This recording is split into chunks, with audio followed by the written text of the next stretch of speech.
పేరు రామకృష్ణ. నేను forest divisional officer Kamareddy పనిచేస్తున్నాను. మాకు నిన్న సాయంత్రం ఇన్ఫర్మేషన్ వచ్చింది ఏంటంటే సిరికొండ రేంజ్లో టైగర్ మూవ్మెంట్ ఉన్నది. ఇట్ ఎనీ టైం పక్కనే మాచారెడ్డి ఫారెస్ట్ ఉంటుంది కాబట్టి ఇక్కడ కూడా వచ్చే ఛాన్సెస్ ఉన్నాయనేది ఇన్ఫర్మేషన్ ఇచ్చినారు. So in the early morning ఈరోజు మా స్టాఫ్ అందరికీ అలర్ట్ చేసి పంపించడం జరిగింది.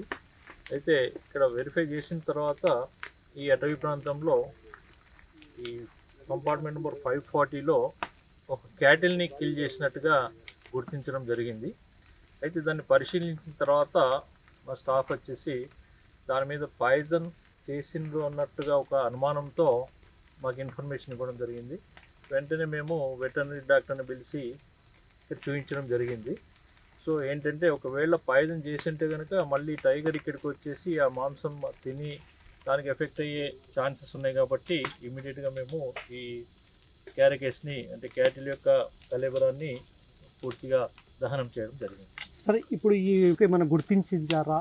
ఈ టైగర్ వచ్చేసి ఇప్పుడు S12 టైగర్గా ఆల్రెడీ మా ఎక్స్పర్ట్స్ గుర్తించడం జరిగింది. ఇదంతా కూడా ఆదిలాబాద్ జిల్లా, ఆ తర్వాత జగిత్యాల జిల్లా, ఆ తర్వాత నిజామాబాద్ జిల్లాలో తిరుగుతూ ఈ అటవీ ప్రాంతంలో తిరగడము గమనించడం జరిగింది. ఏమన్నా ఈ పాయిజన్ మాంసం తిని ఏమన్నా ప్రాబ్లం అయ్యే అవకాశాలు ఉన్నాయా? ఇవన్నీ కూడా ఇన్వెస్టిగేషన్లో బయటపడతాయి.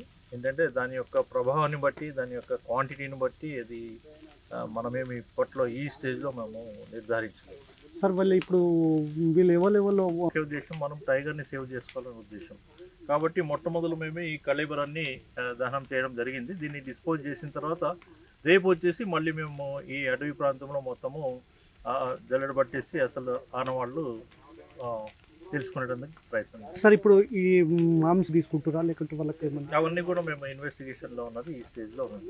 అన్నారం శివార్లో క్యాటిల్ టైగర్ అటాక్తో చనిపోయిన క్యాటిల్ మీద వాళ్ళు పాయిజన్ వేసిండ్రు అని చెప్పేసి ఇన్ఫర్మేషన్ వస్తే వాళ్ళు మాకు కాల్ చేయడం జరిగింది. కాల్ చేయడం వల్ల మేము ఇక్కడికి వచ్చి బాడీ పై నుంచి శాంపుల్స్ కలెక్ట్ చేసుకొని వెదర్ దాంట్లో పాయిజన్ కలిపిండ్రా లేదా, బాడీ మీద పాయిజన్ వేసిండ్రా లేదా అని తెలుసుకోవడానికి శాంపుల్స్ కలెక్ట్ చేసి ల్యాబ్కి పంపించడం జరిగింది. సో ల్యాబ్ రిపోర్ట్ని బట్టి దాంట్లో పాయిజన్ ఉందా లేదా అనేసి మనకు కన్ఫర్మేషన్ అవుతుంది. అప్పటిదాకా మనము అది ఉందా లేదా అని చెప్పలేము. సార్, ఒకవేళ పాయిజన్ ఉంటే ఆ టైగర్ పరిస్థితి ఏముంటుంది సార్? ఒకవేళ పాయిజన్ బాడీ మీద ఉండి టైగర్ అంటే జనరల్గా డెడ్ బాడీని అయితే టైగర్ అటాక్ అంటే తినడానికి ఇష్టపడదు. ఒకవేళ ఏదైనా ఆకలితో ఉండి అట్లాంటి సిచ్యువేషన్లో అయితే బాడీ మీద పాయిజన్ ఉండి టైగర్ దాన్ని తిన్నదనుకోండి, టైగర్ కూడా ఎఫెక్ట్ అయ్యే ఛాన్సెస్ ఉంటుంది. సో ఇక ఫర్దర్ వాళ్ళు రెస్క్యూ చేస్తారు, టైగర్ని రెస్క్యూ చేసి ఇన్ఫర్మేషన్ ఇస్తారు. అసలైన తొలి వెలుగు. ఫాలో వాట్సాప్ @తొలి వెలుగు official.